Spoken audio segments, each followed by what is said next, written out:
In this video lesson, I'm going to be teaching you 10 must-know jazz standards and a few reasons why you should learn and check these tunes out. So without further ado, let's get into this. Hold on a second. Just before we get into the list, I think it's important that we ask the question, why? Why should you bother learning jazz standards and why are they going to be any benefit to you? Okay, let me give you two examples of this. So the first example, we're going to look at two musicians. Musician A knows 200 scales, but he only knows 2 jazz standards. Musician B knows 4 or 5 scales, but he knows 500 jazz standards. Which of those two jazz musicians do you think is going to be the stronger player? Well, my money would be on the second player. I think that the guy that knows the tunes probably is going to be the better jazz player. If you know tunes, then that is music, and obviously the tunes force you to apply all the things that you learn so that you've got some kind of musical output. Now the second example, which I'm briefly going to mention here, is that think of tunes like a conversation. If me and you have a conversation now, we can be talking about something that we both have thoughts and ideas on. A jazz standard is very much the same. You could go anywhere in the world, maybe somewhere where you can even speak the language, but if you start playing the melody to something like All the Things You Are or Blue Bossa, then it's something that you can have a musical conversation about with another musician. So this is how jazz musicians kind of communicate with each other. This is like a topic of discussion because there's so many ways and so many thoughts and interpretations that one can have on a jazz standard. Anyway, that's enough of that. Let's get into this list. The first jazz standard that every jazz musician should know is the classic Summertime. Summertime is one of the most recorded jazz standards ever, and for good reason. Here's a few reasons why you might want to learn this tune first. Firstly, Summertime has a short 16-bar form that's very easy to work with. Other jazz standards are much longer, 32 bars usually, sometimes even longer than that. So if you have 16 bars, I could tell you the chords right now and it's not going to be that difficult to remember them. The second reason is that if you're a guitar player, you probably know what the minor pentatonic scale is, and you could actually begin improvising over this standard now using the minor pentatonic scale. You just have to establish what key this tune is in. So for example, if you find this song in the key of A minor, then basically you can just use the A minor pentatonic scale to get started improvising with. Is it going to sound absolutely amazing and as good as the John Coltrane version? No, but you can work up to that and you can aspire to try and get more of those things in as you progress with the song. But just using the A minor pentatonic scale will technically work over all the chords to begin with. The next reason why this is a good tune is because everyone will probably know the words and the vocals to this song already. Most of us have heard this sung at some point, so the melody is already in our ears, so that makes it much easier to transfer to the guitar, to pick it out and to be able to play it. The next reason is that there's many reharmonization possibilities. Now, when you first glance at this can seem like a very simple tune, and it is initially. Even when you put reharmonizations on it, it's still a song that really only starts in the minor and goes to the relative major. But check out when Joe Pass plays this, he puts some beautiful reharmonizations on this. So even if you are a more advanced player, this is a good one to know because you can apply some more complex substitutions and things of that nature.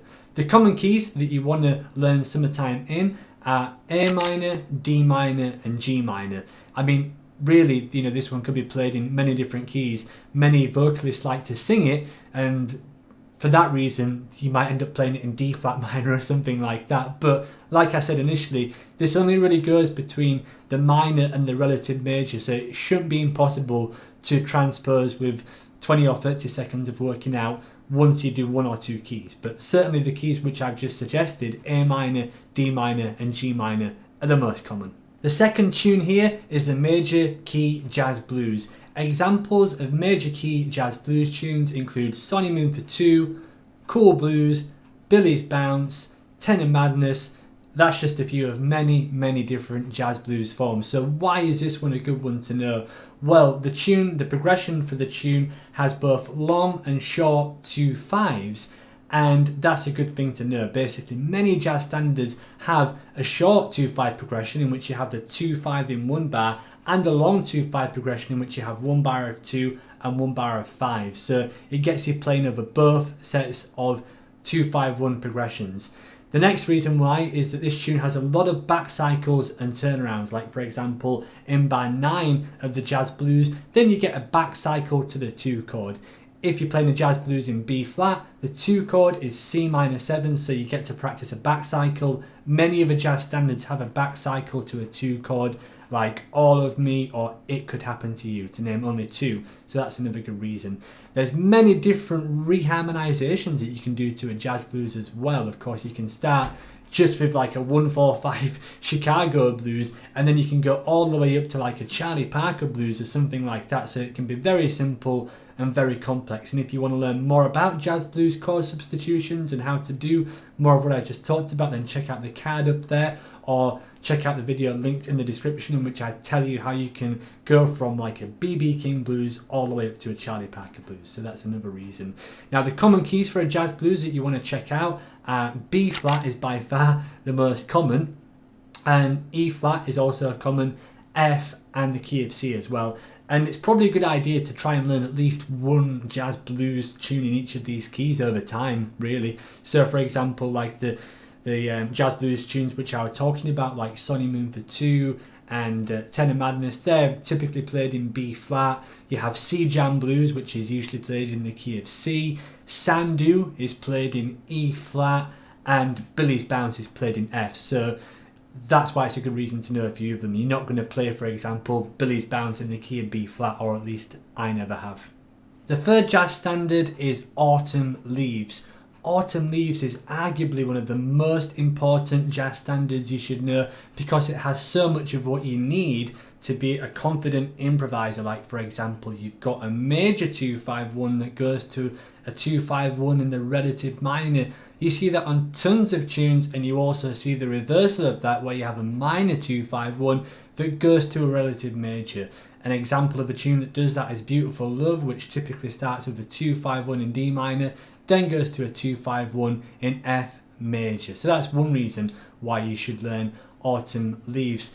Another one is that Autumn Leaves has an easy form to memorize, right? It's A, A, B, C. So if you look at the first 2 A sections, for example, they're pretty much exactly the same. The bridge is just a harmonic reversal of that A section. So you start with a minor 2/5/1, then you go to a major 2/5/1, which makes it really easy to learn the chords. So it's a really good form to memorize and work with in that respect as well. So that's the third tune, Autumn Leaves. Now, if you're wanting to learn more about Autumn Leaves and get a comprehensive study guide on how to play it, then check out my ebook, Autumn Leaves Guide. That's going to teach you everything you need to know to be confident in playing Autumn Leaves. Tune number 4 is So What, the classic So What, written by Miles Davis, as featured on Miles Davis's Kinda Blue album. And this is the first tune that I've looked at so far, which is a standard by a jazz musician. So jazz standards you can typically have, like for example the Real Book or the American Broadway songs, but you also get standards by jazz musicians, which are usually by like bebop, hard bop musicians, and this is one of them. This is So What by Miles Davis from his famous Kinda Blue album. So why should you learn this one? Well, really, if you want to begin improvising with this tune, you actually only need to know 2 different Dorian scales. If you know a D Dorian scale and an E flat Dorian scale, then you're good to start improvising over the entire progression, whereas some of the other tunes take a little bit more work to kind of get into them a little bit. But this is a modal tune, so you only need to know 1 mode but 2 different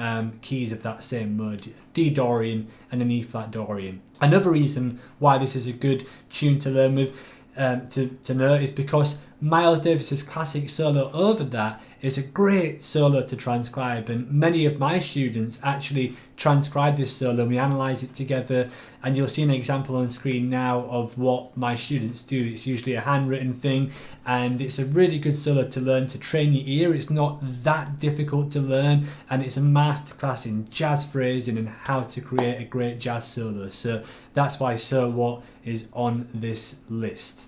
The fifth jazz standard which you need to know is the classic Blue Bossa.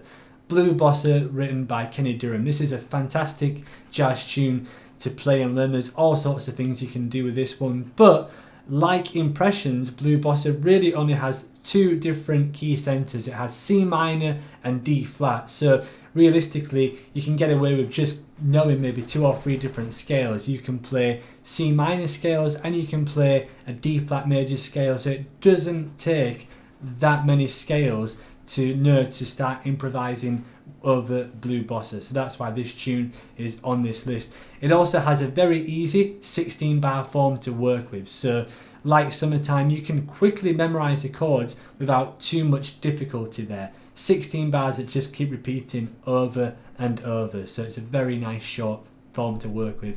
Now, I would recommend that everyone checks out the original recording of this by Joe Henderson on his Page One album, and that really that reminds me what a great song this was before it was butchered by many amateur jazz musicians. So check out that original recording if you want some inspiration. If you kind of have this mundane idea of Blue Bossa as being some kind of like a beginner tune, that original recording is beautiful. So make sure you check that out if you haven't already.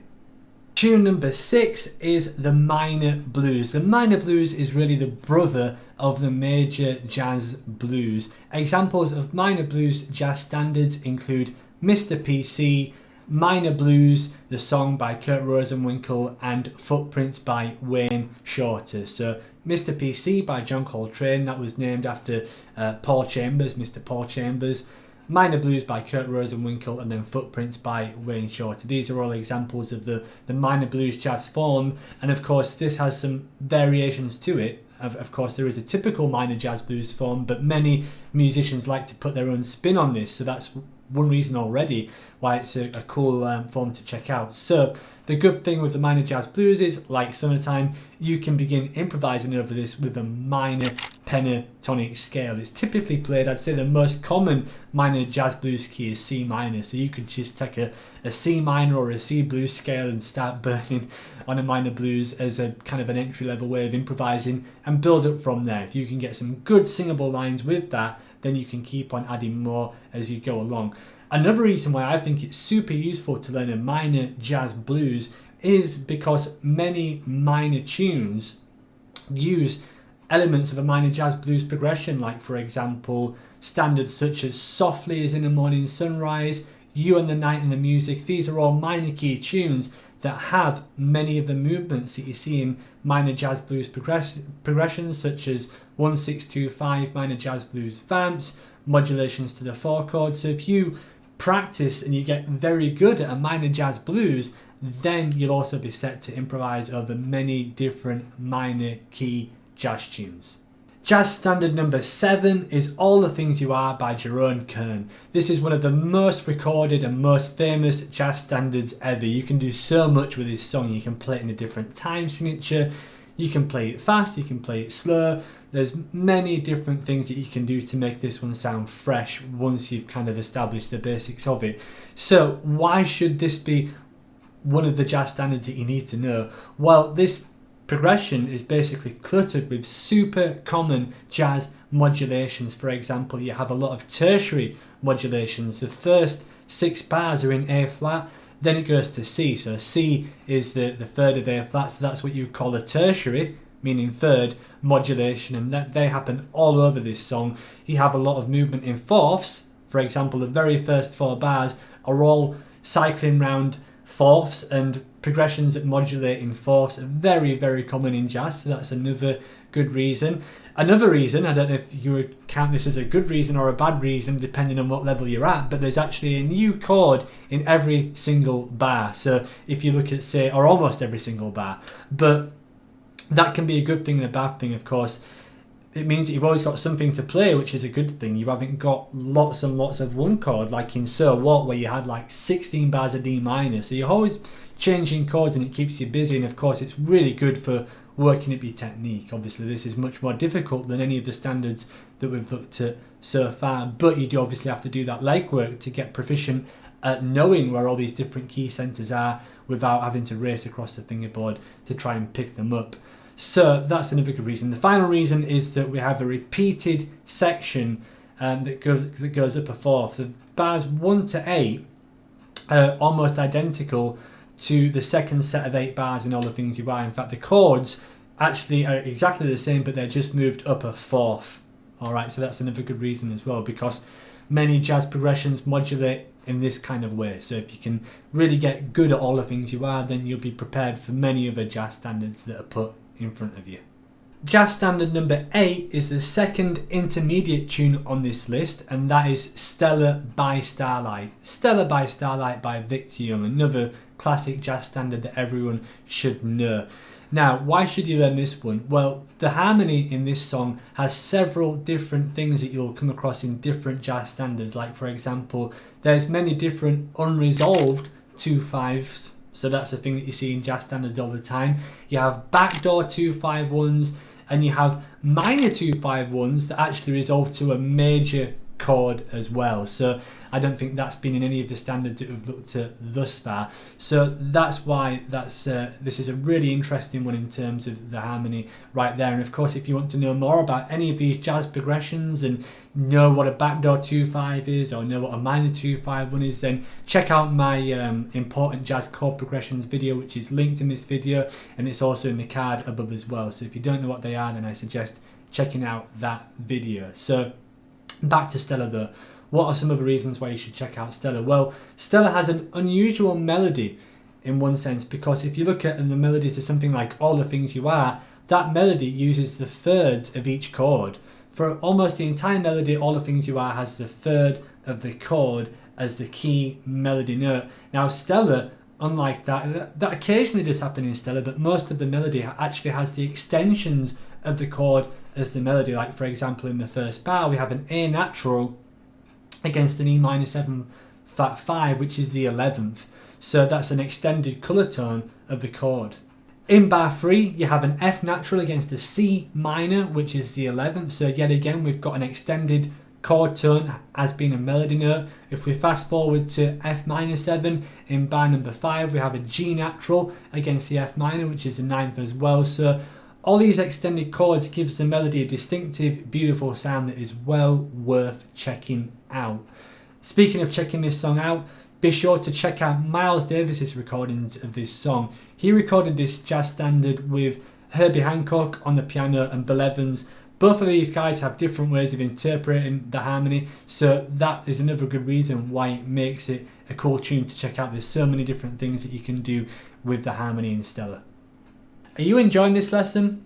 If so, then please don't forget to hit that subscribe button below. Then you'll get access to all the free new lessons which I post. Okay, so we're now on to the last 2 tunes, which are both advanced tunes. So if you are new to jazz, I really wouldn't recommend starting with these as being your first jazz standards. But if you know most of the songs on this list and you want to challenge, then get into them and don't hesitate. So the first advanced jazz tune that we're going to look at here is Giant Steps, recorded by John Coltrane. Giant Steps. Now this one is a fantastic tune to learn to build your technique, because in the very first couple of bars alone you've got 3 different keys which are really far apart seemingly. So on the guitar that really forces you to know your fingerboard well. Most of us don't know these keys so easily initially, so it's really good for being able to have all this technique so you can connect different keys together really smoothly and without hesitation. So that's one reason why.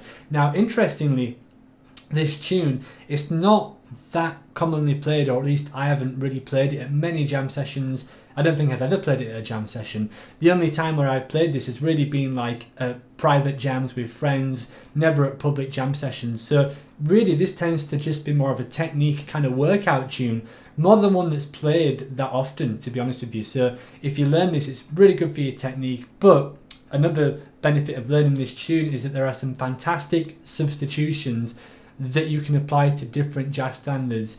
For example, you could take Giant Steps, the first couple of bars of Giant Steps, and you could imply those subs over something like a jazz blues. So that's something you can do with that. Of course, Coltrane used these Giant Steps as these changes in different tunes as well. He did a reharmonization of Tune Up, he put them in Body and Soul. So there's many different examples as to how you could use them in more conventional repertoire besides just using them in giant steps as well. So that's the 9th tune on our list, Giant Steps. Okay, so we're on to our 10th and final tune, which is another advanced song. This is the rhythm changes. The rhythm changes. So like the jazz blues, the minor and the major jazz blues, rhythm changes implies a generic set of chord changes that is used by jazz musicians over different tunes. Sometimes this can mean the entire rhythm changes form, sometimes it can mean just a shorter section of the tune. Like for example, a jazz musician might say, well, we're going to start with the rhythm changes B section, which is obviously just referring to one 8-bar chunk of the music rather than the entire 32-bar progression. A few examples of rhythm changes themes include the Flintstones theme, Anthropology by Charlie Parker, and Lester Leaps In by Lester Young. They are just 3 examples of many, many different jazz blues themes. Probably the most noticeable thing about the jazz blues progression is how many 1-6-2-5s and 3-6-2-5 progressions there are. Now, almost every single tune on this list has a 1-6-2-5 or a 3-6-2-5, so you can see why it's important. Many tunes just have a 1-6-2-5 or a 3-6-2-5 as a turnaround rather than being used endlessly like they are here. But if you can really address this chord progression like in a rhythm changes, that's going to give you much more freedom when you're improvising, say, over a jazz blues and you want to reference those last 2 chords and spell out the harmony. Learning a rhythm changes is going to enable you to do that and give you the skill to choose when you want to acknowledge those chords rather than just kind of like blag them with a blues scale or something like that.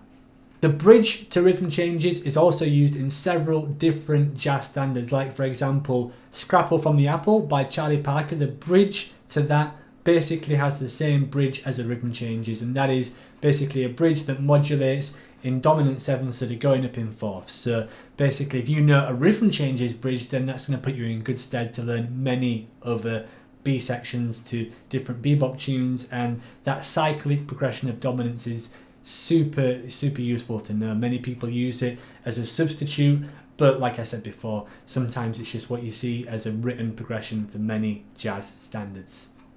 Okay, so that concludes our list of jazz blues standards. What do you think of this list? Please share your thoughts in the comment section below. Have I missed any jazz standards out? I probably have, so feel free to let me know in the comment section below what you consider to be a must-know jazz standard.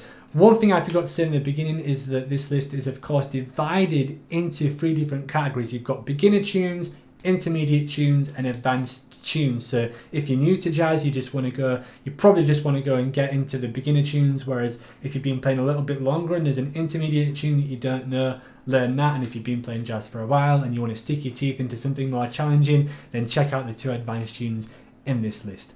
Thanks for watching, and I hope that you enjoyed this lesson.